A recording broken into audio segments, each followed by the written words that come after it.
Dear friends, मैं हूं doctor सीमा गुप्ता, एक आयुर्वेदिक डॉक्टर। फ्रेंड्स, आज हम बात करेंगे हेयर फॉल के बारे में।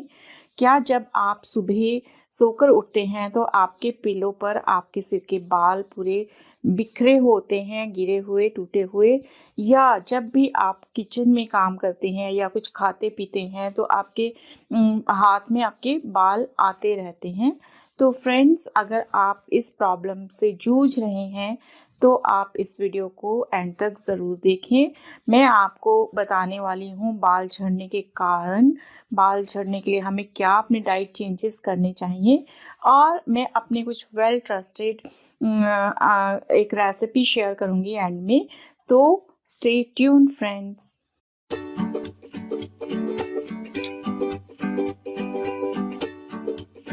फ्रेंड्स, हमारे हेल्दी हेयर हमारी पर्सनालिटी के, हमारी ब्यूटी के एक पहचान है।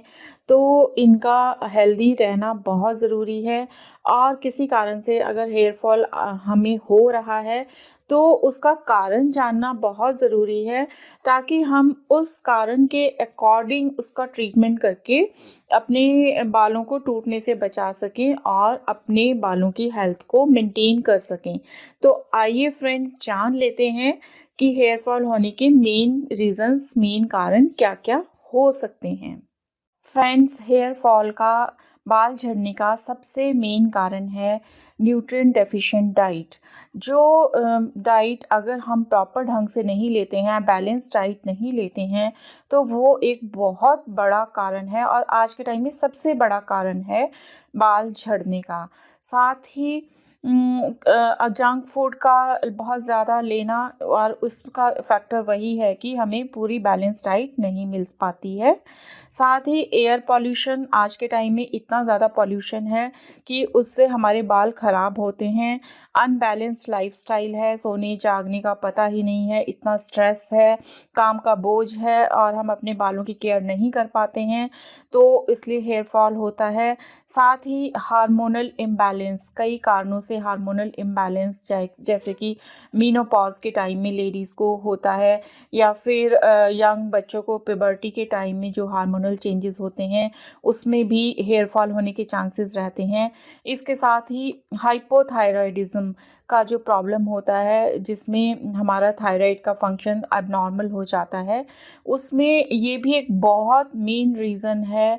मोस्टली यंग लेडीज़ में, लाइक 25 टू 40 ईयर्स की फीमेल पेशेंट्स जो मेरे पास आती हैं और बाल झड़ने की प्रॉब्लम को शेयर करती हैं, तो सबसे पहले मैं उनका थायराइड टेस्ट करवाती हूँ, और मोस्टली हाइपोथायराइड का बहुत बड़ा हाथ रहता है बाल झड़ने की प्रॉब्लम में। इसके अलावा फ्रेंड्स, वर्कलोड, एंजाइटी, वही है कि स्ट्रेस, मेंटल फैक्टर इसमें रहता है, स्ट्रेस का बाल झड़ने में। उसके बाद कुछ फैशन ट्रेंड्स, जैसे कि colouring of hair, straightening of hair, curling of hair, कुछ केमिकल ट्रीटमेंट्स को करना बालों को, तो फिर उससे भी हेयर फॉल होने का डर रहता है। और एक और मेन कारण है स्कैल्प इन्फेक्शन, जो कि फंगल इन्फेक्शन भी हो सकता है, और बैक्टीरियल इन्फेक्शन भी। ज़्यादातर चांसेस फंगल इन्फेक्शन के रहते हैं बालों में। अगर आप बहुत ज़्यादा डैम्प जगह में रहते हैं, या आप ज़्यादा ऑयलिंग भी कर लेते हैं, उससे भी इन्फेक्शन होने का डर रहता है, क्योंकि डर्ट वगैरह बहुत जमती रहती है सर में। तो ये सारे काफ़ी मेन फैक्टर्स हैं फ्रेंड्स, हमारे हेयर लॉस होने के लिए। तो फ्रेंड्स, आपने जाना कि क्या-क्या हेयर फॉल के कॉजेज़ हो सकते हैं। इसमें जो डेली रूटीन में 3 मुझे कारण नज़र आते हैं। सबसे पहला तो फंगल इन्फेक्शन, जिसको कि हम ट्रीट करते हैं एंटी फंगल मेडिसिन्स दे करके। फिर दूसरा आता है थायराइड की डेफिशिएंसी से, हाइपोथायरॉयडिज्म के कारण हेयर फॉल, उसको भी हम प्रॉपर हाइपोथायराइड की मेडिसिन देकर ट्रीट करते हैं, और बहुत ही अच्छे रिजल्ट मिलते हैं। पेशेंट उसमें ठीक हो जाता है हेयर फॉल पेशेंट का। और तीसरा जो मेन कारण आता है डाइट, जो न्यूट्रिशन डेफिशिएंट डाइट के कारण हेयर फॉल होता है फ्रेंड्स। तो उसमें आपको कुछ ज़रूरी चेंजेस करने होते हैं अपनी डाइट में, कुछ चीज़ों को ध्यान से एक्स्ट्रा लेना होता है। तो आइए जान लेते हैं डाइट के बारे में डिटेल में, हेयर फॉल को बचने के लिए, हेयर फॉल से। तो फ्रेंड्स, सबसे पहले जो हमें ज़रूरी अपनी डाइट में होता है वो होता है biotin. Biotin vitamin B complex का एक पार्ट होता है जो कि हमारे बालों की ग्रोथ में हेल्पफुल होता है। कैसे? हमारे बालों की ग्रोथ में, हमारे बालों को बनाने में, हेयर लाइन को, स्किन को, नेल्स को एक केराटिन प्रोटीन का बहुत बड़ा रोल होता है। और जो ये बायोटिन है वो उसके हमारे बॉडी में केराटिन के लेवल्स को बूस्ट करता है। तो क्या क्या फंक्शन होते हैं बायोटिन के हमारी बॉडी में? ये हमारे हेयर फॉलिकल्स को ग्रो अप करने में हेल्प करता है, बालों का वॉल्यूम बढ़ाने में और डलनेस को कम करने में हेल्प करता है, साथ ही पोर्स को नॉरिश करता है ताकि हेयर फॉल ना हो। तो फ्रेंड्स, हमारे आज की लाइफ में जंक फूड का जोर इतना ज़्यादा है और कुछ बच्चों की चॉइस ये खाना है, नहीं ये नहीं खाना है, वेजिटेबल्स को बच्चे खाते ही नहीं हैं, ओट्स, कोई अच्छी चीज़ें बच्चे खाना ही नहीं चाहते हैं, उन्हें सिर्फ जंक फूड चाहिए। तो इस कारण से हमारे शरीर में बायोटिन की कमी हो जाती है, जिससे केराटिन प्रोटीन की कमी हो जाती है और एज ए रिज़ल्ट क्या होता है कि हमारे बाल टूटने लगते हैं और उसका बहुत ज़्यादा इफ़ेक्ट हमारे हेयर हेल्थ पर पड़ता है। तो हमें इसके लिए क्या करना है? बायोटिन के लेवल को अपनी बॉडी में पूरा करने के लिए एग्स से ये बहुत ज़्यादा हमें मिलता है और साथ ही ये ओट्स, होल ग्रेन से ओट्स, ज्वार, बाजरा, रागी, इन चीज़ों से मिलता है। और साथ ही अगर हम सब्जियां सफिशिएंट अमाउंट में खाएं तो कुछ अमाउंट हमारा बायोटिन का उससे पूरा होता है। अगर बायोटिन हम हेल्थ में ना पूरा कर पाएँ तो हमें इसके सप्लीमेंट लेने होते हैं फ्रेंड्स। तो ये बहुत अच्छा रहेगा कि अगर आप रेगुलरिटी में सब तरह का खाना खाएं, सब्जियां भी खाएं, दालें भी खाएं और होल ग्रेन्स भी खाएं, ताकि हमारे हेयर ग्रोथ को, हमारी हेयर हेल्थ को अच्छा रिस्पॉन्स मिले और वो हेल्दी दिखें। तो फ्रेंड्स, अच्छी हेयर हेल्थ के लिए नेक्स्ट डाइट हमें क्या ऐड करना चाहिए? Omega 3 fatty acids. आप सबने इनका नाम सुना ही है बहुत अच्छे से। फ्रेंड्स, ये स्टोर रहते हैं हमारे स्कैल्प की टिश्यू लाइनिंग में और हेल्प करते हैं हमारे स्कैल्प की हाइड्रेशन में, नॉरिशमेंट में और हमारे हेयर की अच्छी हेल्थ में, ताकि हेयर फॉल ना हो। तो अगर हमारे शरीर में इसकी कमी होती है तो हमें हमारे स्कैल्प को नॉरिशमेंट नहीं मिलती है, प्रॉपर हाइड्रेशन नहीं मिलती है, जिससे ड्राइनेस होकर स्कैल्प में बाल टूटने का डर रहता है। तो फ्रेंड्स, हम क्या क्या चीज़ें खाएं जिससे कि ओमेगा 3 फैटी एसिड्स हमें मिलते रहें? तो इसके लिए सबसे अच्छे तो ड्राई फ्रूट्स होते हैं, जैसे कि आलमंड्स, बादाम या वॉलनट्स, अखरोट। बहुत ज़्यादा खाने की ज़रूरत नहीं है, 4 से 5 गिरी अगर हम डेली अपनी डाइट में लें तो हमें ये कमी ओमेगा 3 फैटी एसिड्स की पूरी हो सकती है। इसके साथ ही होलसम सीड्स होते हैं, जैसे पम्पकिन सीड्स, सनफ्लावर सीड्स या फिर मिक्स सीड्स या फिर फ्लैक्स सीड्स। इनमें भी काफ़ी सफिशिएंट अमाउंट में ओमेगा 3 फैटी एसिड्स पाया जाता है। और अगर नॉन वेजिटेरियन हैं तो फ़िश में बहुत अच्छा ओमेगा 3 फैटी एसिड होता है, जो हमारे हेयर हेल्थ के लिए बहुत अच्छा है। और अगर इसको हम पूरा नहीं कर पाते हैं तो हमें सप्लीमेंट लेने होते हैं। Fish liver, cod liver oil capsules हमें लेने होते हैं ओमेगा 3 फैटी एसिड की कमी को पूरा करने के लिए।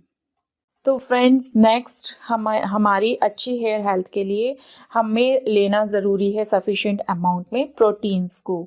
हमारे हेयर एक तरह के प्रोटीन एमिनो एसिड से बने होते हैं, जो कि बहुत ज़रूरी होते हैं हमारे अच्छी हेयर हेल्थ के लिए, हेयर फॉल से बचने के लिए।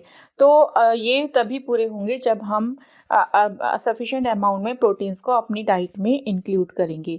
तो जैसे कि हमें पता है प्रोटीन्स का सोर्स, हमें कहाँ कहाँ से प्रोटीन्स मिलते हैं? सभी तरह की दालों से, चाहे वो साबुत दालें हैं और चाहे कटी दालें हैं। Soybean, paneer, tofu, curd, milk, सारी डायरी प्रोडक्ट्स से, और साथ ही नॉन वेजिटेरियंस के लिए चिकन, फिश, एग्स। इनसे हमारे शरीर में प्रोटीन की कमी पूरी होती है, जिससे अमीनो एसिड्स हमारे शरीर में प्रॉपरली बनते हैं और वो हमारे हेयर ग्रोथ के लिए अच्छे होते हैं, हमें हेयर फॉल से बचाते हैं। तो फ्रेंड्स, नेक्स्ट हमें क्या चाहिए अपनी हेयर हेल्थ के लिए? योगर्ट यानी कि दही हमारी डेली रूटीन में। फ्रेंड्स, दही का इस्तेमाल मैंने अपनी पर्सनली मेरा एक्सपीरियंस है अपने पेशेंट्स के लिए कि इसका बहुत अच्छा इफ़ेक्ट रहता है हेयर हेल्थ के लिए। इसको हम एक्सटर्नली भी अप्लाई कर सकते हैं और इसे खाने में बहुत अच्छा इफ़ेक्ट आता है। दही में क्या होता है, योगर्ट में विटामिन B5 और कैल्शियम होता है, जो कि हेयर फॉलिकल्स को, हेयर रूट्स को स्ट्रॉन्ग करने में, स्ट्रेंथन करने में हेल्प करता है और हेयर फॉल को बचाता है। साथ ही जब हम दही का मसाज करते हैं स्कैल्प पर, तो ये इसमें जो इसके न्यूट्रिएंट्स होते हैं, विटामिन्स और कैल्शियम, ये एब्जॉर्ब होकर के और हमारे हेयर फॉलिकल्स को स्ट्रॉन्ग करते हैं, हेयर लाइन को स्ट्रॉन्ग करते हैं और बालों में डलनेस को ख़त्म करते हैं और बालों को स्ट्रेंथन करते हैं और उनको चमकदार बनाते हैं और टूटने से बचाते हैं। तो मैं हमेशा अपने पेशेंट्स को एडवाइस करती हूँ हफ्ते में एक बार, लाइक संडे को, अपने बालों में दही का मसाज करने का, और उसको आधा घंटा लगाकर आप छोड़ दीजिए, अच्छे से मसाज कर दीजिए। उससे क्या होगा कि एक तो ब्लड सर्कुलेशन भी अच्छा हो जाएगा मसाज से, और साथ ही जो कर्ड है, योगर्ट है, वो अच्छे से एब्जॉर्ब हो जाएगा और उसका अच्छा इफ़ेक्ट होगा हेयर फॉल को रोकने में। तो फ्रेंड्स, हमारी अच्छी हेयर हेल्थ के लिए नेक्स्ट इम्पॉर्टेंट इंग्रेडिएंट है आयरन। फ्रेंड्स, आयरन का रोल हम जानते ही हैं, ये हमारे ब्लड सर्कुलेशन को बढ़ाता है, और जब न्यूट्रिएंट रिच ब्लड जो है हेयर फॉलिकल्स को मिलता है, सप्लाई करता है, तो उनकी ग्रोथ बढ़ती है और हेयर फॉल होने से बचाव होता है। तो फ्रेंड्स, आयरन की कमी से हमारे शरीर में अनीमिया होता है, और अनीमिया का सबसे, इसी कारण से मेन कारण, अनीमिया में एक मेन लक्षण हेयर फॉल होता है। तो हमें आयरन रिच फूड खाना चाहिए, जैसे कि ग्रीन लीफी वेजिटेबल्स, पालक और ब्रोकली और कैबेज, बंद गोभी, फूल गोभी, हर तरह से, और चने, भुने चने, जितने भी हमें आयरन देने वाली चीज़ें हैं, उनका उपयोग करना चाहिए हेयर फॉल से बचने के लिए। फ्रेंड्स, हमारी अच्छी हेयर हेल्थ में नेक्स्ट इंग्रेडिएंट जो इम्पॉर्टेंट है, वो है विटामिन ए। जैसे कि हम जानते हैं, विटामिन ए एक बहुत अच्छा एंटीऑक्सीडेंट होता है, और ये हमारे हेयर फॉलिकल्स को प्रोटेक्ट करता है फ्री रेडिकल से, जो किसी भी कारण से होते हैं, जैसे कि पॉल्यूशन से या फिर किसी डर्ट से जो फ्री रेडिकल्स होते हैं, उनको ये रिप्लेस कर देता है और हमारे हेयर फॉल को होने से बचाता है। इसके साथ ही जो हमारे हेयर सेल्स होते हैं, वो बहुत जल्दी बनते हैं, पुराने सेल्स ख़त्म होते जाते हैं और नए सेल्स बनते जाते हैं। तो विटामिन ए का बहुत अच्छा रोल रहता है हमारे हेयर सेल्स की रीजनरेशन में। तो फ्रेंड्स, हम सब जानते ही हैं, विटामिन ए का सबसे मेन सोर्स हमारे पास कैरेट्स हैं और कुछ अमाउंट में बीटरूट यानी कि चुकंदर। तो हमें चुकंदर और कैरेट का इस्तेमाल अपने खाने में ज़रूर करना चाहिए हेयर फॉल से बचने के लिए। फ्रेंड्स, नेक्स्ट इम्पॉर्टेंट इंग्रेडिएंट है विटामिन सी, हमारी अच्छी हेयर हेल्थ के लिए। फ्रेंड्स, विटामिन सी, जैसे कि हम जानते हैं, हमारे शरीर में आयरन की एब्जॉर्प्शन को बढ़ा देता है, और जिससे हमारे हेयर फॉलिकल्स को अच्छी सेहत मिलती है और हेयर फॉल होने से बचाव होता है। तो विटामिन सी हमें किन किन चीज़ों से मिलता है? लेमन से, बेरीज से, और साथ ही जितनी भी हरी सब्जियां हैं, और आंवला, टमाटोज़, ऑरेंजेस, इन सब से हमें विटामिन सी मिलता है, और हमें इसे अपनी डेली रूटीन में ज़रूर लेना चाहिए हेयर फॉल से बचने के लिए। साथ ही फ्रेंड्स मेरा अपना एक पर्सनल एक्सपीरियंस है कि मैं वीक में एक बार अपने पेशेंट्स को आधा नींबू का रस सिर में पूरे स्कैल्प में उसको निचोड़कर और हल्के हाथ से मसाज करके आधे घंटे के बाद धोने का सजेशन भी देती हूँ। और ये एक बहुत अच्छा रहता है सिर से सिकरी यानी कि डैंड्रफ को दूर करने के लिए और साथ ही हेयर फॉलिकल्स को स्टिमुलेट करने के लिए, उनको डलनेस से बचाने के लिए। फ्रेंड्स नेक्स्ट इंग्रेडिएंट है, मोस्ट इम्पॉर्टेंट इंग्रेडिएंट हमारी अच्छी हेयर हेल्थ के लिए, विटामिन ई। फ्रेंड्स ये हमारी स्किन की बहुत अच्छे से केयर करता है, स्कैल्प के हेल्थ के लिए बहुत अच्छा होता है विटामिन ई। और ये हमारे स्कैल्प में, हमारे हेयर सेल्स में, स्किन सेल्स में रीजनरेशन और रिपेयर का काम करता है, जिससे कि नए फॉलिकल्स जो आते हैं वो अच्छे हेल्दी आते हैं। और साथ ही ये हमारे स्कैल्प को बचाता है सनलाइट डैमेज से और एयर पोल्यूशन से। तो फ्रेंड्स विटामिन ई का बहुत ज़्यादा रोल है हमारे हेयर फॉल से बचाव के लिए।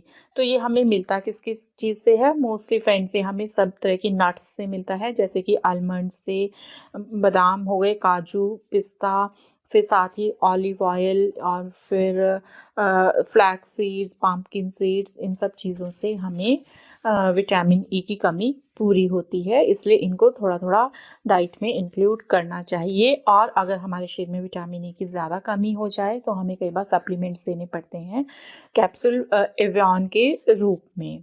तो फ्रेंड्स आज के वीडियो में हमने जाना कि क्या क्या मेन कारण हैं हमारे हेयर फॉल के और क्या क्या हम अपनी डाइट में इंक्लूड कर सकते हैं इससे बचने के लिए। अब फ्रेंड्स मैंने आपसे प्रॉमिस किया था कि लास्ट में मैं आपको अपनी एक वेल ट्रस्टेड रेसिपी बताने वाली हूँ अपने इस हेयर फॉल को हमारे रोकने के लिए। तो फ्रेंड्स ये सच में एक वेल ट्रस्टेड रेसिपी है। पहले मैं आपको बता देती हूँ क्या क्या है इसमें। फ्रेंड्स आपको कुछ पालक के पत्ते लेने हैं, थोड़े से हैंडफुल ऑफ पालक के पत्ते, कच्चे पत्ते, और उनको अच्छे से धो लेना है। साथ में आपको एक बनाना लेना है और अगर हो सके तो 2-3 आलमंड्स यानी कि बादाम लेने हैं। और ऑप्शनल है फ्लैक्स सीड्स या सनफ्लावर सीड्स या पम्पकिन सीड्स, ये ऑप्शनल है, अगर आपके पास हैं तो आप लें, नहीं हैं तो इसको स्किप कर दें। फ्रेंड्स साथ में 1 गिलास बिना मलाई का दूध लेना है, ठंडा हो या कोसा गर्म हो, और इन सब चीज़ों को एक ब्लेंडर में डालकर हमें ब्लेंड कर लेना है। और ये एक बहुत अच्छी स्मूदी बन गई है हमारे हेयर फॉल को रोकने के लिए। फ्रेंड्स आप विश्वास कीजिए ये मेरी अपने ऊपर वेल ट्रस्टेड रेसिपी है फ्रेंड्स, और मैं अपने बहुत सारे पेशेंट्स पर आजमा चुकी हूँ और आज भी मैंने किसी को एडवाइस किया है, क्योंकि ये वेल ट्रस्टेड रेसिपी है। हालांकि आपको सुनने में थोड़ा सा अजीब लगेगा कि कच्चे पालक को कैसे खाना है। देखिए फ्रेंड्स जब हम पालक को पकाकर खाते हैं तो कहीं ना कहीं कुछ ना कुछ न्यूट्रिएंट उसके ख़त्म हो जाते हैं, बट वो हम कह देते हैं कि आपको पालक की सब्ज़ी खानी है क्योंकि something is better than nothing, क्योंकि कच्चा पालक भी सब लोग नहीं खा सकते हैं। लेकिन आप विश्वास कीजिए कि ये इतनी अच्छी रेसिपी है और 100% रिज़ल्ट गिविंग है ये। अगर आप सीरियसली हेयर फॉल की प्रॉब्लम से परेशान हैं तो ये टेस्ट आपके लिए कोई मैटर नहीं करेगा। और जब आप इसमें बनाना डाल देते हैं और फिर अगर आप चाहें तो थोड़ा हनी भी डाल सकते हैं इसमें टेस्ट के लिए, तो ये अच्छा टेस्ट करता है। और आप इसे ज़रूर लें, रोज़ लें, कम से कम 10 दिन लगातार लें आप इसे। मॉर्निंग का इसे अपना ब्रेकफास्ट ही बना लें स्मूदी का। और अगर आप ब्रेकफास्ट में नहीं ले सकते हैं तो इसको 11:30 बजे के करीब जब पेट थोड़ा खाली होता है ब्रेकफास्ट और लंच के बीच में, तब आप इसको लें और शर्तिया आपको इसमें रिज़ल्ट मिलेंगे। आपका हेयर फॉल रुक जाएगा फ्रेंड्स, आपके बालों में चमक आएगी और आपके बाल अच्छे घने दिखने लगेंगे। तो फ्रेंड्स आज के वीडियो में इतना ही। वीडियो अगर पसंद आया हो तो लाइक कीजिए, फ्रेंड्स के साथ शेयर कीजिए। कोई प्रॉब्लम हो आपकी अपनी पर्सनल बालों के बारे में, आपका कोई एक्सपीरियंस हो तो कमेंट बॉक्स में लिखिए और चैनल को सब्सक्राइब कीजिए ऐसे ही और वीडियोस की नोटिफिकेशन पाने के लिए। मिलते हैं नेक्स्ट वीडियो में एक नई जानकारी के साथ। Till then bye.